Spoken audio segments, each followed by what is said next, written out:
She's a Mona Lisa. Hi guys, it's Patty, and for today's vlog, I'm gonna explain to you what is bacterial cell and its part and functions. Are you ready? Let's begin.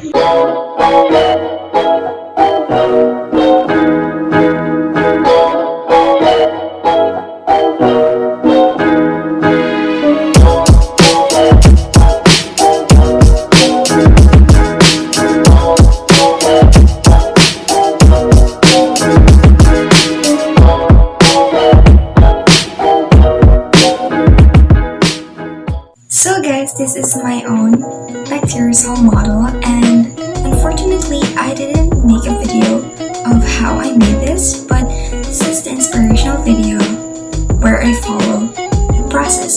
But I use the materials that I can see in my room because I cannot go outside and buy to the mall. So yeah, I hope you like this. Yeah, this is my mom. So, let's talk about bacterial cell. Do you have any idea what is bacterial cell? Well, the bacteria are all single-celled. The cells are all prokaryotic. This means they do not have nucleus or any other structures, which are surrounded by membranes.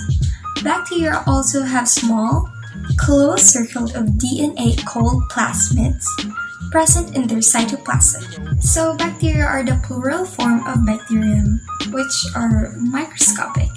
They can be found everywhere and they can be harmful, as in infections, or they can be beneficial, as in fermentation or decomposition.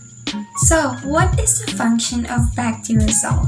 DNA from bacterial cell reside throughout the interior of the cell in the cytoplasm. The main function of DNA in bacterial cells is the same as the human cells: transcription into ribonucleic acid or RNA, followed by translation into amino acid and subsequent folding into proteins. So the first part of bacterial cell is the cell wall. In my model here, this is the cell wall. Yeah, this blue line up there. A cell wall, not just of bacteria for all organisms, is found outside of the cell membrane. It is an additional layer that typically provides some strength in the cell membrane lacks by having a semi-rigid structure. The bacterial cell wall performs several functions as well. In addition to providing overall strength to the cell, it also helps maintain the cell shape, which is important for the cell to grow, reproduce, obtain nutrients, and move. It protects the cell from osmotic lysis as the cell moves from one environment to another or transport in nutrients from its surroundings. Next is the bacterial capsule. In my model, here is the bacterial capsule. Yeah, that. Bacterial capsule is a large structure of many bacteria. It is a polysaccharide layer that lies outside the cell envelope, thus being part of the outer envelope of bacterial cell. What is its function? The capsule can protect the bacterial cell from ingestion and destruction by white blood cells, while the exact mechanism for escaping phagocytosis is unclear. It may occur because capsules make bacterial surface components more slippery, helping the bacterium to escape engulfment of phagocytic cells. Next is the plasma membrane. In my model, the plasma membrane here is this orange line here. In bacterial and plant cells, a cell wall is attached to the plasma membrane. On its outside surface, the plasma membrane consists of a lipid bilayer that is semi-permeable. The plasma membrane regulates the transport of materials on entering and exiting the cell. Next is the nucleoid. In my model, the nucleoid here is this. Nucleoid is an irregularly shaped region within a prokaryotic cell that contains all or most of the genetic material. The chromosome of a prokaryote is circular and its length is very large compared to cell dimensions, needing it to be compacted in order to fit.